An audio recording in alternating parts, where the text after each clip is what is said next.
All right, well, hey everybody, Rob Satcham here from Feedback Wrench. We help small businesses go from good to great by making the web their best employee. And in this video, I want to talk to you about 3 things you need to do when you're starting a business or when you're becoming an entrepreneur and you're starting out. What is it that you can do? I got 3 pieces of information here that I thought of that I know is super important. Now, why should you listen to me? I don't want to toot my own horn here, but I've had success launching 2 successful businesses. I've got Nuance Financial Tax and Accounting, a tax payroll accounting firm that helps small businesses by being their outsourced accountant type of deal, and that's nuancefinancial.com. We got that up to a sustainable level, got the opportunity to architect that business, develop the product and service offerings, go out and actually do all the prospecting to get them over 100 small businesses, paying them a retainer. And then we eventually got to the point where the 3 of us, the 3 owners, said, hey, I want to head out and do what I really love, and that's Feedback Wrench. And at Feedback Wrench, we do web design, SEO. We help small businesses go from good to great by making the web their best employee. I love helping entrepreneurs that do a great job in real life, usually doing more difficult things than technical stuff. They're usually builders, remodelers, concrete guys, chimney repair, lawn service. They know how to do things in the real world, but maybe technology's not their thing. So we want to make sure that they get more leads, that Google rewards them, and then execute on Facebook and stuff like that, right?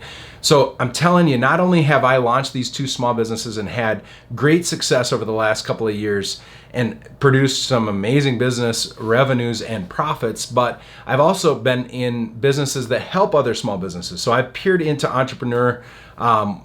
into their world, into small businesses, and I've noticed a couple of things. So first of all, I want to frame things up. I know that small businesses, I really think that the way the E-Myth book describes a business is really good. And in the E-Myth book, it says that there's 3 stages. So bear with me real quick.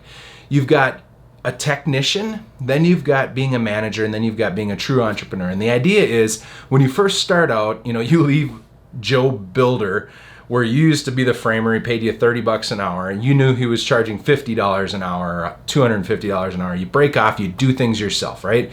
You're the technician. Hours in equals money out. There's nobody else working for you. Eventually, you get to a place where you get enough sales. You've got opportunity for more people to come along you, and you're a manager. And when you're a manager, you've got other people working for you, and you get to leverage other people, right?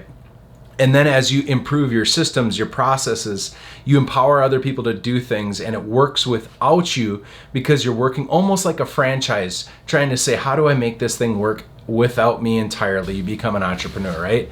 I think that that's true. I've noticed small businesses being that. And this video is really to help people in some of the critical stages. And I think the 2 most critical stages are when you first start out and you're that technician and you're like, I don't know, I haven't done this a lot, and I'm great at doing what I do, but maybe I'm not great at sales. Hopefully this will help you. I want to give you some strategic tools and 3 pointers that are going to help you be able to go out and do the basics of business. Then the second part is right when you're at that, you're becoming a manager. Maybe you got enough sales, you've had enough success, you've eked out, barely paying your paycheck or your mortgage for a while. And you're to the point where maybe you have 1 or 2 people helping you over, or 5 or 10 or something like that. This is a great help. Obviously, I'd love to help people on the other end, but I've just noticed in these 2 areas, these 3 pieces of advice are going to help you. So here's what they are. All this comes down to, I want to show you 3 ways to better think and to strategically line up your business, and little exercises that are going to help you get more sales. They're going to help you get across those thresholds, and you're going to have success, right? So the first thing is, I want you to think in terms of really basic business. Here's what you're doing as an entrepreneur or a small business owner. You're going to take people's money and you're going to do what it said you were going to do, what you claimed you're going to do. You're going to meet expectations. Business is all about expectations and problems, right? So ultimately, you're going to find people that have these certain sets of problems, and then you're going to invite them to give you money to solve those problems, right? And in order for you to have a business that succeeds, you want to define very clearly for the price, what are the expectations that are set, so that you can ring the bell when you're done and they can be going, God, that was so worth the price. That was worth it. So the first step, I want you thinking in really basic terms like that. You need to go get people to give you money, and you need to do what it is that you said you were going to do. Sales and execution, that's what it boils down to.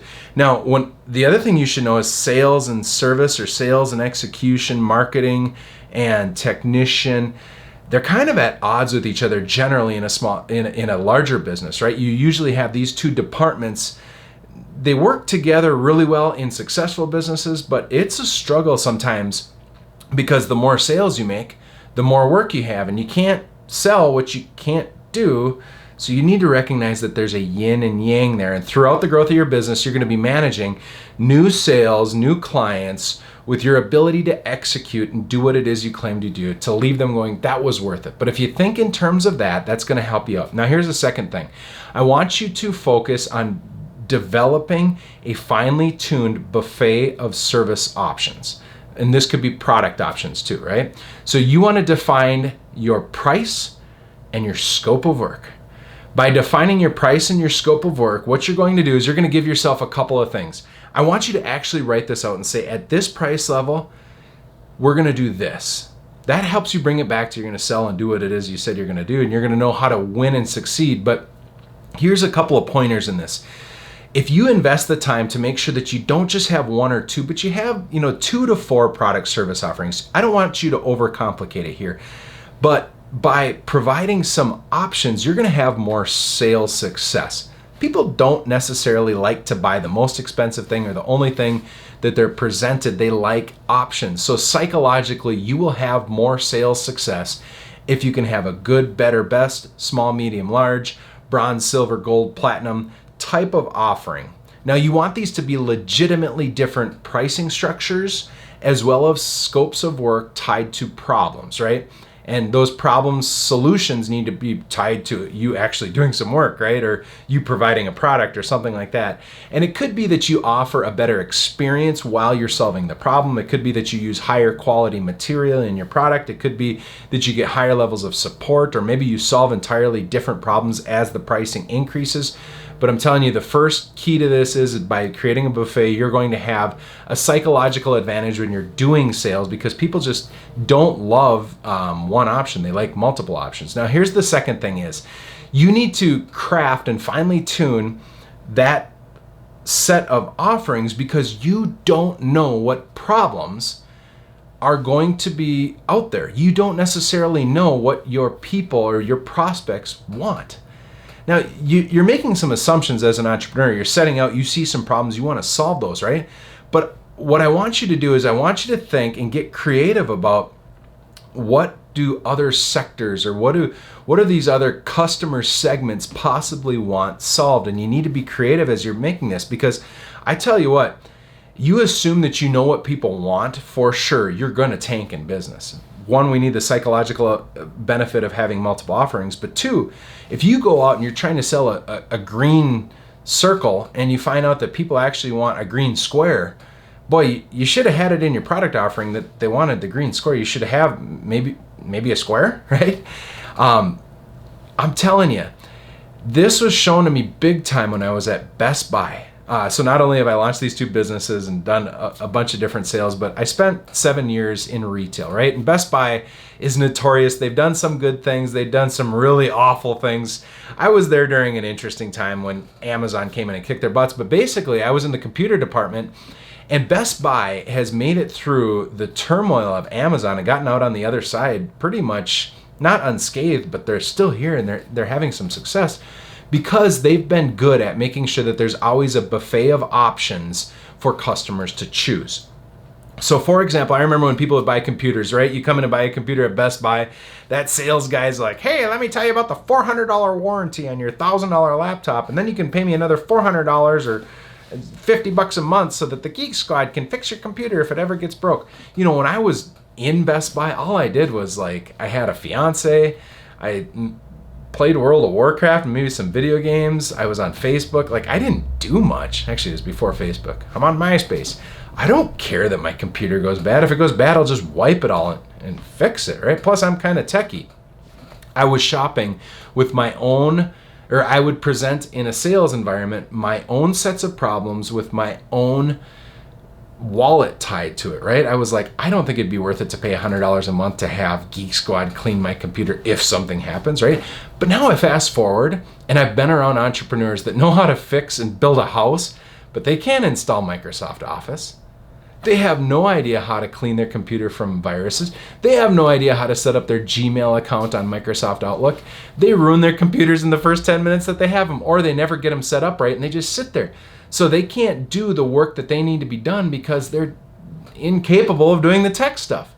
So now I look at that and I think, boy, from an entrepreneurial aspect, $100 a month or $20 a month to have an outsourced IT department that will literally dial into my computer and just solve problems for me if I had that. I know a bunch of entrepreneurs that I want them to get that because they're always trying to have me fix things for them. I never knew about those problems, and because Best Buy has that set out as a buffet of options, I guarantee you there's a store out there with some person that understands that problem and is selling that and having success. So my point is, by creating this buffet with genuinely different sets of problems, and you get creative about finally tuning and thinking outside of your normal thought process of these problems, you're going to be able to have some success, right? Because they might say yes because you don't yet know that they want that out there. So that's the second benefit, or B. Now, here's the third benefit when you actually create a buffet of offerings, right? Is you're really going to be able to figure out this scope of work thing, and that's critically important. You can't figure out a scope of work unless you write the pricing and you describe exactly what problem you're solving so that you know you're having success and what service, product, or thing you did or provided or sold, and how does that actually work. If you don't do that, you're not going to be able to scale your business. So that's the third thing. You just have to do that to understand. If you can get some SOP or standard operating procedures around this stuff, it's really going to help you in the future. In fact, document it so that when that, you might not think about this, but write a Word document with bullet points of what each one of these means, not so much for sales, but for when that next person comes in, you're like, hey, dude, read this.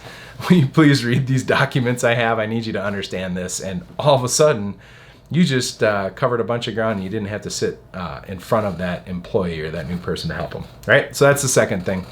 Here's the third tip I've got. Start with the end in mind and play the movie forward. When you are building out this buffet of options at a price and a scope of work, you need to start thinking, what happens if I have success in this? What happens at 10 customers, 50 customers, 250, 2,500 customers? You need to find out, is this scalable? What kind of pricing do I need to have? Now, what you'll see out there is so many people are like, oh, I can go out and start a business. I know these guys are charging too much money for framing, right? I'm going to go in and I know I'm just going to undercut them by 25%. And by undercutting, I know I'll get a bunch of businesses and we'll figure it out from there. Well, you need to understand what you need to be priced at so that you can scale. Now, one of my biggest pet peeves is people who sit on a great idea and don't execute, don't go out and make sparks to create flames and just make sales and do what it is because you're waiting to find the scalable idea, right? That drives me nuts sometimes.